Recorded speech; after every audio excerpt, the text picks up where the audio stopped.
mungkin parenting, the strength is more on us, the mother. So the father punya territory lain. So of course it evolves, but everything lah I like act of service semua. Kan siapa tak happy bila balik husband basuh pinggan once in a while. Wow. You know, sometimes I'm so guilty. I terlupa. Sebenarnya senang aja, right? Just encourage, just say positive things. You know, we have this thing called negative bias kan. Selalu we think of negative, but sebenarnya his love language just to say, tolonglah, jangan criticize first.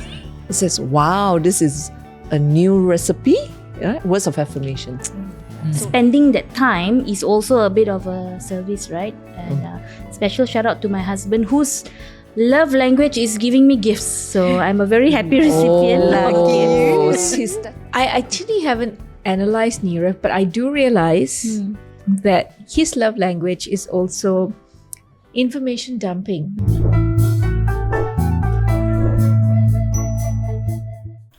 Hai, salam sejahtera. Selamat datang ke episod ke-51 Kita Family Podcast. Di podcast ini, kami akan membincangkan perihal yang berkaitan dengan makna serta kepentingan hidup bermasyarakat, menghargai keunikan serta kepelbagaian sesama kita dan meraihkan masyarakat yang berbilang agama, kaum, kepercayaan, rupa dan juga keupayaan. Kita menghargai hidup secara inklusif yang mengambil kira keperluan segenap lapisan masyarakat, terutama bagi mereka yang kurang atau berkelainan upaya. Hari ini bersama-sama saya di studio SK. Apa khabar? Didi dari Kota Kinabalu berada di studio hari ini. Surprise. Welcome back Didi. Thank you. Dan Anit. Hello. Kami sangat happy hari ni sebab the dimple lady is in the house. Yes. Tetapi kami juga rindu Nori yang tidak dapat bersama-sama kami hari ini. Tapi jangan risau, dia akan berada di live show kami tidak lama lagi. And Nori juga kirim salam kepada semua penonton dan pendengar kami. So, hari ini kami akan membincang di bawah topik ChitChat MakMak Neurodivergent. Kami ada satu topik yang berkaitan dengan sayang or love, and we all love our children, tetapi loving our children juga ada cabarannya kadang-kadang, right? It's only natural lah, kita ni semua manusia kan. So, and I think ramai di antara kita memang pernah dengar this term called love language. Kan? Nanti boleh je we go round and find out what is each other's love language. Maybe we start with that. What's your love language, Kakak SK? So, maybe before I say what's my love language, biar saya just share lah what I have been learning about love language is it comes in different formats. It can be words, secara pertuturan, words of affirmation, so positive words. So sometimes, actually, it's not sometimes it's a pun. Actually, quality time is also, I believe, one of the expression of love. Now, gifts, right? Either as a giver or a receiver of gifts, is also an expression of love. And of course, physical touch. You sayangkan, sayang. You know, as mummies, we sayang. So physical touch, and one that is actually myself. I like to express my love as acts of service. I love to serve. Memang pun we have all been happy recipients of Kakak's acts of service. Because that makes me absolutely happy. Right? It makes me very joyful. Absolutely. Didi, what do you think is your love language? I like the stimulation of my mind. So I like my answers, my curiosity be answered by my smart husband. So it was kind of like not difficult to find a husband at that time, but why he ticked the criteria? Because he's so smart lah. So bila dia jawab all my questions, but lately dah lain sikit lah. Probably like he would say, Google lah. Chat GPT. Tanya Oh, AI. kan. Dia kata, he insisted, you should learn to use chat GPT. But of course, as we grow, kan, we have different territory. Like mungkin parenting, the strength is more on us, the mother. So the father punya territory lain. So of course it evolves. But everything lah I like act of service semua. Kan siapa tak happy bila balik, husband basuh pinggan once in a while. Wow. So act of service, of course. Hadiah pun, I don't know lah, nothing specific. Anything specific. But- A little bit of everything lah. Yeah, but that's good that SK shared, so that orang yang sayang kita can show their love. Yes. Kan? Yeah. Absolutely. And actually, Chokman, my husband, I have to remind myself, his love language actually is words of affirmation. And, sometimes I'm so guilty, I terlupa. Sebenarnya senang aja, right? Just encourage, just say positive things. We have this thing called negative bias. Kan? Selalu we think of negative, but sebenarnya his love language, just to say, oh, how delicious. He loves to cook.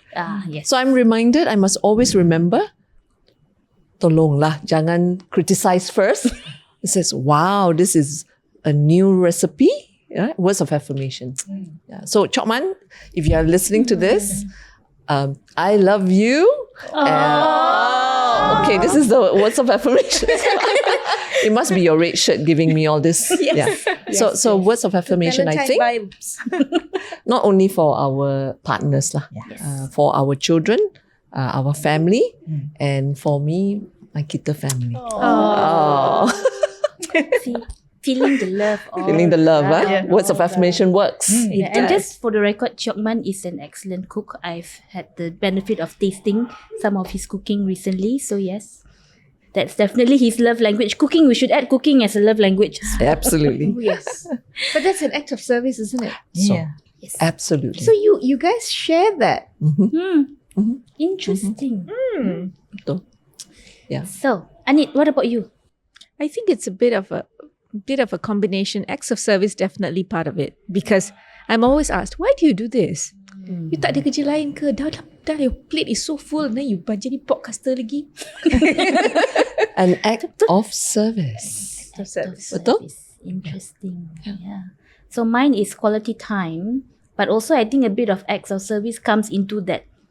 Spending that time is also a bit of a service, right? And special shout out to my husband, whose love language is giving me gifts. So I'm a very happy recipient. He's setting a standard. Susah nanti. Yeah. And he's very good at gift giving. So thank you very much. I have appreciated many of the gifts that Nara has gifted you, but actually we have been a beneficiary. Yes. Of the very nice. And too. he is very particular, and he chooses. Dia Dia pandai pilih lah. pandai pilih, absolutely. Pandai rasa. Yeah. Yep. So I'm very, very blessed. Yeah. So back to, love language, yes. But kenapa kita bincang pasal topik ni kan? I mean, of course, it's nice that everyone knows our love language. Tetapi dari segi mereka yang neurodivergent, mungkin love language ni berbeza sedikit kepada mereka. It may be similar, there may be some overlaps, right? But it's a bit different, because maybe when we talk about time, for example, their concept of time may be different from ours. Yeah. Kan? Quality time for me is sitting, having coffee, sitting across from a friend and talking. But bagaimana mereka yang still appreciate quality time, tetapi maybe eye contact tu susah sikit, they don't really like sitting very near or close to you, right? So maybe let's talk a little bit about some of our children's love language that we have observed. So siapa nak start dulu? Sila angkat tangan. Okay, I have two autistic children. Of course, their love language memang berbeza. Memang kita selalu cerita, karakteristik Afia, Emilia sangat berbeza. Seorang suka being cuddle. In fact, macam pagi tadi hantar pergi airport pun, Mama, I want to hug you, I want to kiss you, macam tu. Tapi kakak dia lain. Kakak dia jenis yang give me space. So much of kita rasa macam kan, we are not spending quality time together. Bila kita kata quality time, kan kalau dating kan, you do things together, not just in the same space. It must be together. You ada connection. Tapi sebenarnya kan for them, even you duduk space yang sama but doing your own thing, Yes. even that pun sebenarnya dia dah happy dah, dia suka. So and then kalau macam Afia, dia suka kalau kita ajak dia pergi makan makanan yang dia nak lah. Dia picky eater. So bila kita menunjukkan kita nak makan makanan dia, memang makanan dia sedap kan, pilihan dia, kita pun enjoy. So dia suka macam tu. So the way to her heart is through her tummy. Ya, walaupun dia picky eater. Dia That's suka. interesting, kan? So sekarang ni dia dah suka ice chocolate. Kalau ajak dia pergi kafe, dia suka ice chocolate dan chocolate cake sahaja. Tapi kan semua kafe ada ice chocolate cake, that's basic. So kita pun kita pergi cafe hopping lah. Dekat KK got so many nice cafes. In fact sebelah sekolah dia pun ada banyak cafe. Dia suka cafe. So itu Afia. Kalau Amy, dia perlu words of affirmation, perlu cakap lah, and then physical touch sangat, and then dia punya words tu, kalau nak farewell, hantar pergi sekolah je, hari-hari kan pergi sekolah, dia ada dia punya rutin tau. Okay, bye bye mama, flying kiss, lepas tu dengan salute sekali. Wow. And now bukan to me je dia buat macam tu tau, dia balik sekolah dengan terapis dia ke, dengan cikgu dia pun buat sekali macam tu juga. So it's a lengthy punya routine, ritual. But that's a quote tu kan? Yeah. Sebenarnya dia consistent kan? Sama ada dengan ibu bapa, dengan cikgu. So this is the expected. They are consistent in demonstrating her love kan? Very nice. Very nice. Interesting. Yeah. So that is their version of their love language. Kan? And so when they receive it back from others, they definitely appreciate it. Yeah. So who wants to go next? I can share. When Joshua was little, what was very obvious, dia memang enjoy dipeluk.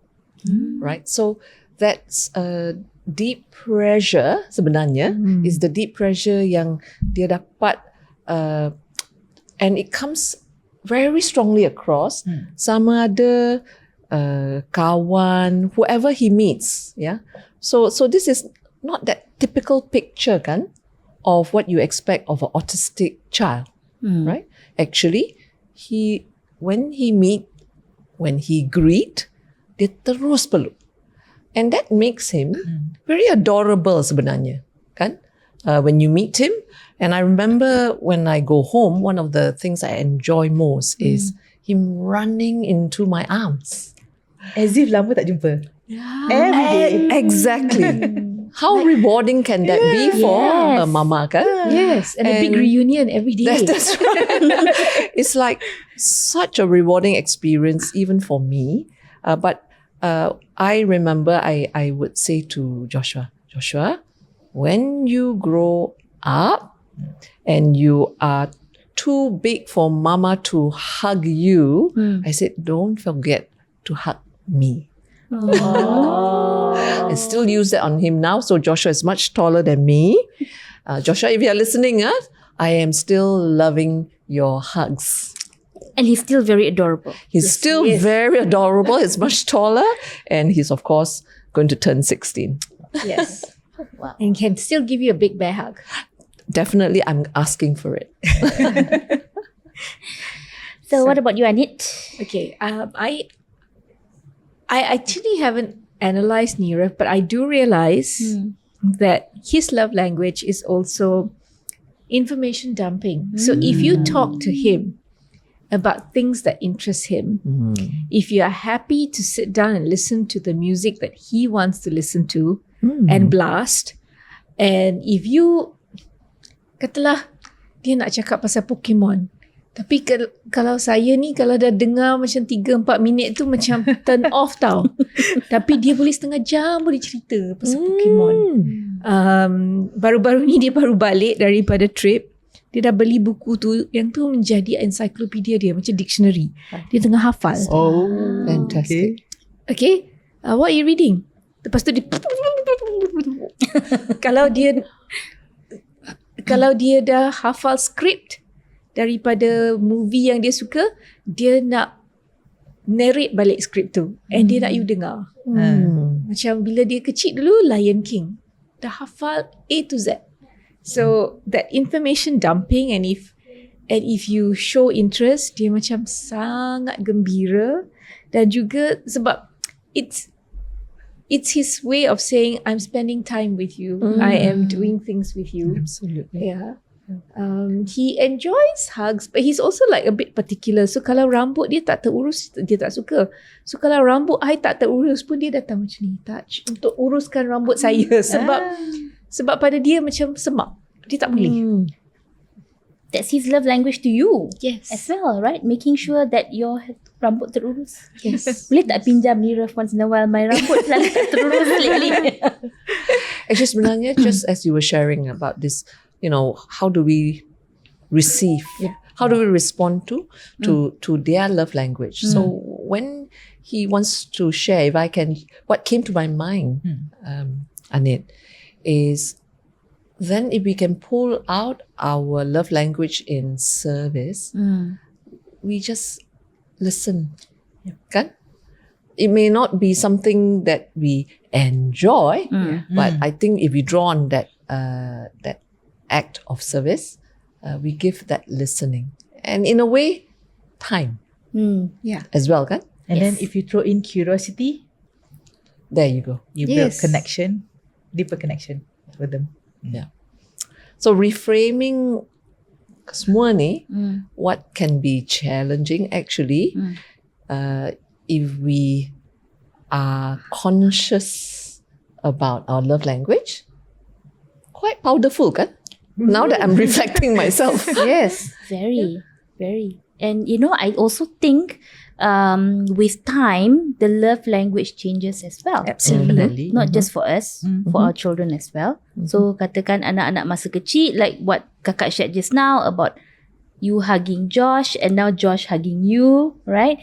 It changes with time. Yes. For example, Hans didn't really like being hugged as a small child, but of course as a mom, I'm not taking no for an answer, right? So now he's better with hugs, but one of his love languages I think is also deep pressure. So he appreciates it. So when I sit down with him, masa dia tengok TV, so he will put. So if anyone who doesn't know autism or know my child, bila lihat saya berinteraksi dengan Hans, will think that, oh my god, kurang ajar betul budak ni, because he will literally stick his leg out to me macam tu, and with me sitting on the floor and him sitting on the chair, dan saya akan urut kaki dia and give him that deep pressure. And even in public spaces, I've done this before. Bila he feels overwhelmed, and this is one way we prevent meltdowns in public. So he will like pull me and shove his leg towards me. But so that's his love language, and mine to him is accepting and doing that for him regardless where we are. Tak kisahlah orang pandang semacam ke apa. It will do anything to avoid a meltdown. So I have seen kids that will come and give you a squeeze, Hans does that too. right? Yeah. And they'll come and that's their love language, because they've come and they're just and I've seen that. Geram, right? Yes. Geram. Like dia geram tapi but lepas tu dia like and then they walk away, right? So they do that too, and I think when you go for therapy, kakak will have observed the different types of things that kids do during therapy to show their love language. I think we can learn from them, kan? Kita selalu nak apa yang kita suka. Yeah. So macam apa, kalau kita suka bagi hadiah dekat orang, kita dapat hadiah pun kita seronok.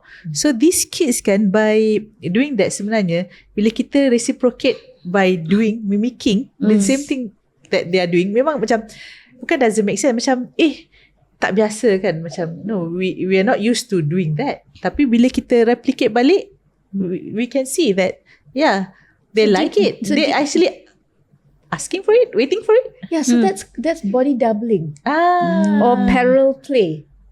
That's what they identify as a neurodivergent love language, sebab you tengah mimik apa yang dia buat, so dia rasa accepted. Yes. is going into their world. It's going into their Yeah, world. that we are willing to follow, right? We were talking earlier with Anit. This question about love is allowing them to be themselves. Yes. And autonomy. The autonomy. Yeah. Yeah. That then they feel safe, that they are not always being instructed upon do this, do that. That they have their individual personality lah, kesemuanya. So actually that technically what body doubling. Actually, I'm learning it tonight. Tapi the idea is we are willing to be where they are, kan? Yeah. Yeah. So I think it's like when we went to KK and Sahana was able to bond and learn a game that Emmy wanted to play and Emmy was good at. So that, and the minute she could play it with the same skill that Emmy had, they bonded so well. Exactly. Kan? Sebelum tu macam, I almost adopted her. Wait, haven't we all? Yeah. so basically that I analyzed to be like, oh, Emmy felt this is somebody who is now my friend because can play at the same level as I can. And the way she cried in the beginning because Sahana couldn't play it well at the first time. Yes. The empathy, like the sadness, not because she was frustrated that Sahana could not do it. Like, Sahana must be sad. That's what she was feeling. Yes, because she herself was already good at that game and she knew the enjoyment. Dia memang tahu shocknya kalau boleh main game ni macam ni. Dan dia rasa sedih sebab kawan dia tak boleh main game tu tahap yang dia boleh main. Wow. So itu menjadi satu perasaan yang dia cuba nak share. So it was a frustration that was shown in a different way, not because that person couldn't do it, but because she knew how sad it would be. Dia nak lah kawan dia pun shock sama-sama dengan dia kan. Betul? Absolutely. That is pure love and friendship. Kan? So we've been mentioning a few terms And like... now we need to hear your story. Baru nak announce pergi break. Ingat boleh escape Dia lagi. jangan lari. Belum. So basically with Hans, like I shared tadi lah, is the deep pressure and all that, right? And like I said, some people misunderstand. So for me, I think the love language dengan Hans is really when I really first started experiencing it was when I started to join his teams. Kan? So there's this term called joining. A lot of people think it's copying. Tapi tak. I think I've spoken about it in previous episodes. Saya belajar ni dari the sunrise approach di mana kami diajar untuk join bila anak-anak kita steam. So whether it's flapping or spinning or whatever, right? And that truly was a turning point for us to bond. Sebab I was showing him that I'm willing to share in things that bring him enjoyment. And lama-lama Hans pun sanggup buat benda yang saya suka.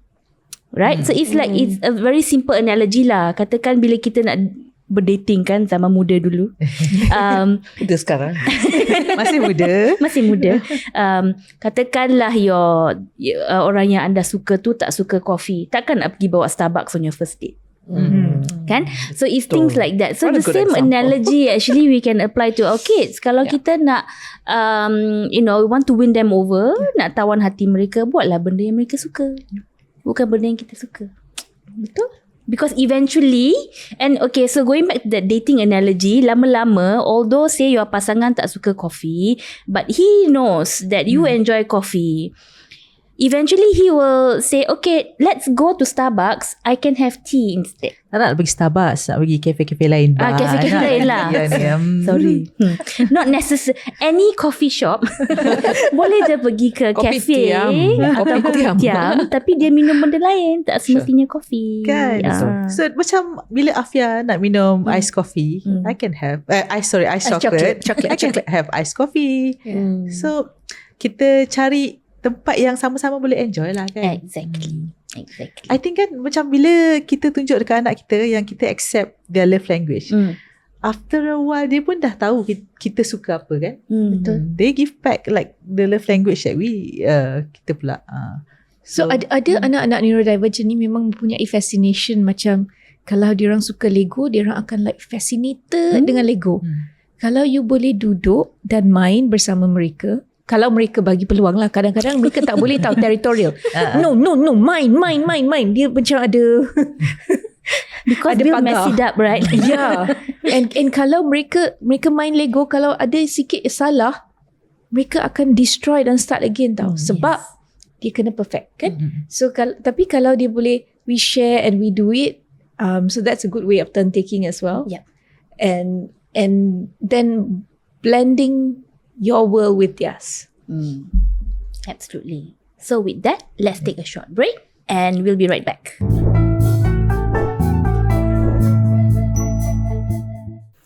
Hai, selamat kembali ke episod ke-51 Kita Family Podcast. Sebelum break tadi, kami berbincang tentang love language kami sendiri dan juga anak-anak kita, and how it's different for neurodivergents in terms of how they experience and they express their love language, kan? Dan ada juga kami mention beberapa terms like Body doubling, parallel play, info dumping, penguin pebbling, support swapping and deep pressure. We did not pick this out of the sky. Memang ada satu artikel.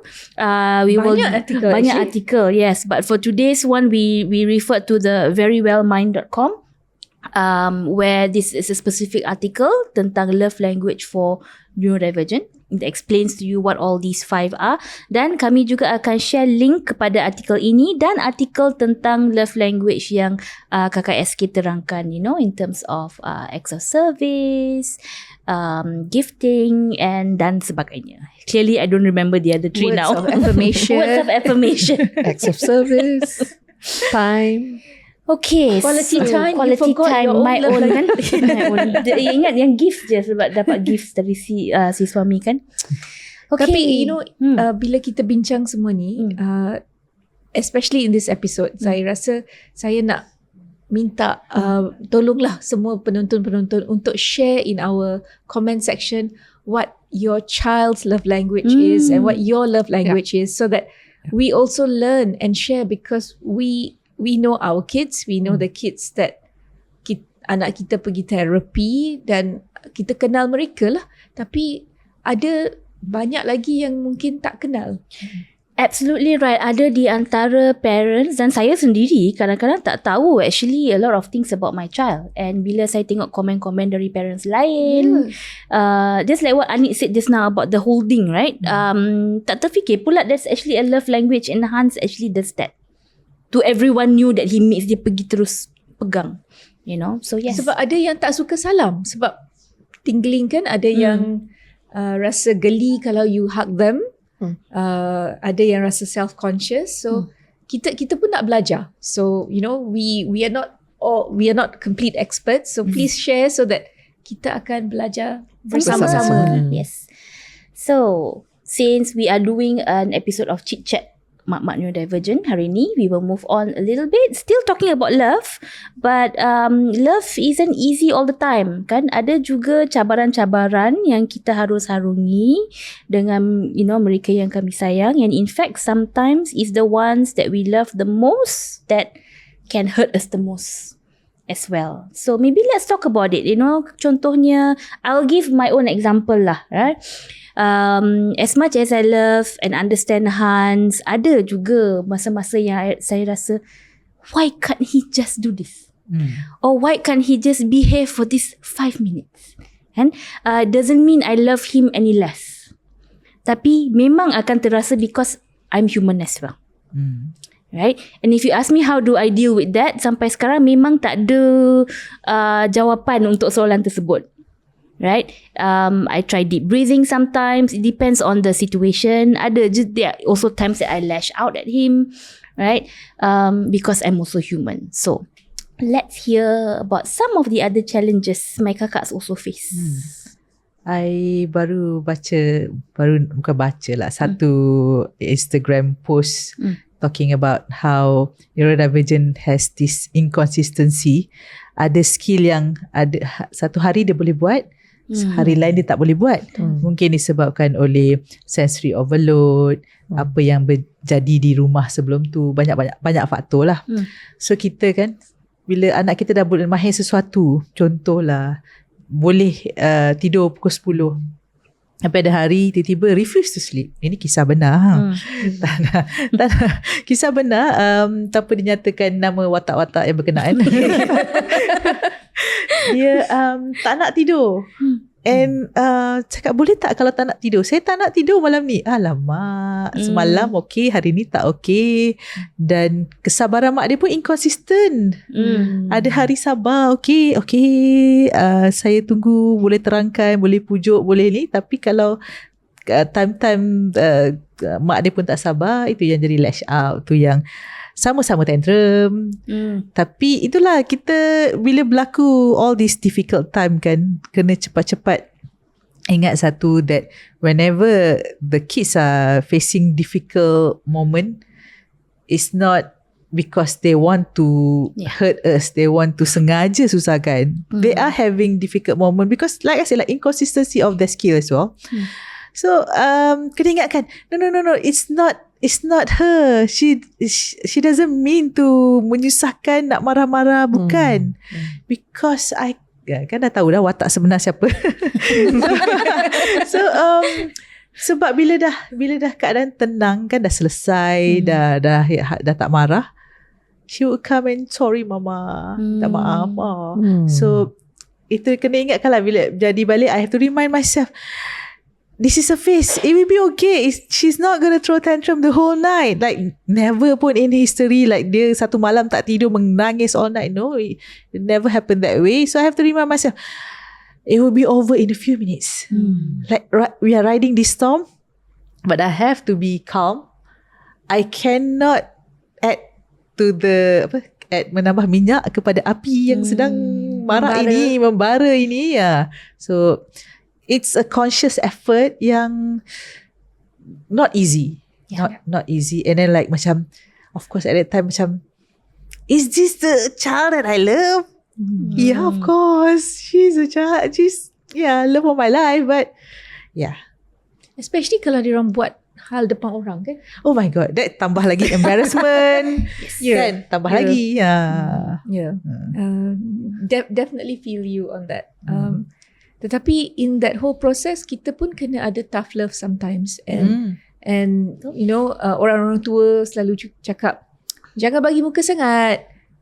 So how do you balance that with neurodivergent kids and giving them the love but also having some tough love? Because they learn, and if you draw certain boundaries, they will know that certain things are just not acceptable, and mama is not going to compromise on this. I cuba macam mana pun dia tak akan jadi. So then they learn and they will not go there. So some tough love does have its benefits. So cubalah and share with us what you have done to create that tough love or create those boundaries so that we learn together. So tough love ni also is about setting boundaries kan. And if it's one thing I learned pasal tough love and boundaries is, the burden is on us to be consistent. Kita tak boleh hari ni okay, esok tak okay, lusa like in between on the fence kan. And I'm telling this to myself as well because I also am a very moody person. Hari ni happy, esok pagi tak happy kan. So it's a reminder to me especially that if I want to practice tough love, it has to be consistent. Sebab anak kita, one thing that they are really good at is consistency. They're a creature of habit. Yeah, so if we can consistently say no to the same thing every single time, eventually tak payah pun cakap no, dia orang tahu. Betul? They won't even go there. So stick to it. Tough love, it works. No, and I've also observed that anak-anak neurodivergent, kalau mereka ada pets sometimes, kucing kesayangan, anjing kesayangan, hamster, rabbit, apa-apalah pets, mereka akan react differently kepada binatang itu. Sebab firstly they don't speak. Tak ada orang nak cakap no kepada mereka. Dan mereka boleh set the boundaries of macam mana nak main dengan their pets. Itu menjadi satu autonomy, as kakak said, because in that process they have autonomy on how to interact. Yep. And they can direct that interaction whether they want, and they like repetitive behavior, and if they want to keep throwing a ball for a dog to go and fetch 10 times and the dog will loyally go and do it, that gives them a lot of pleasure. If they like to go and mandi and then the cat comes to mandi with them or something like that, it's something that they do together, and these are interactions that often result in very meaningful relationships. Actually, sebenarnya as ibu, seringkali kami nak ajar anak kami betul. And I think that is where being a parent, we need to remind ourselves this self-love. Constantly we are guilty of first not self-loving ourselves, because from that inner experience, we can then only pour out to our anak, because more naturally we want to teach. Okay, but what caught my ears, Anit, just now is what we must be reminded of is to be connected. So within the boundaries, and every family pun value system too will make that boundary different, kan? So I'm very mindful actually to have that love in a way. Whilst it's very nice to be spontaneous, that's what we all want, kan? That's the ideal. Let's feel the love, kan? Tapi sebenarnya it is very intentional, right? To connect, that fine balance, nak connect ataupun do we connect as a nurturer, kan? At the same time to be the instructor, pengajar, pengasuh, right? That's the word. So it is not an easy role, okay? But I would say thank goodness or thank God, instinctively, all children, and this is now the education. Professor Ross Green selalu remind me of every child wants to do well. Yes. I selalu diingatkan, nobody, and child means just relative lah. We grow older, our adult pun sudah jadi child of a older parent. So I think on the basis of just the human neurobiology, every child want to do well. The other thing I am reminded as I listen is we need to bank in the love, kan? Bank, kena masukkan deposit the love when we have the opportunity. Because cabaran-cabaran daily life, we cannot anticipate kesemuanya. Betul? So one of the tools we use bila tak boleh anticipate, then we start to control lah. Kan? So that fine balance again between organizing, stretching to controlling. That's also a skill to be for us to learn. So as a parent, if we can continuously learn, that is one of the skill set, I think, for parents, how to deposit. When we understand that for the neurodivergent individual, dia tak sengaja, right? So sometimes, for example, we talk about because when we are aware that they may not have good coordination, they push their friend. Usually in school, kan? It becomes a big issue that the parents get a report, they stand in the line, tapi they push their friend. But when we have the understanding yang dia tak ada space sense, then we become kinder.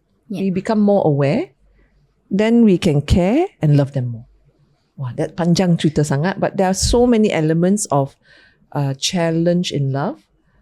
So if I want to remind myself, I would choose to connect and nurture and hold back a little bit on the instruction.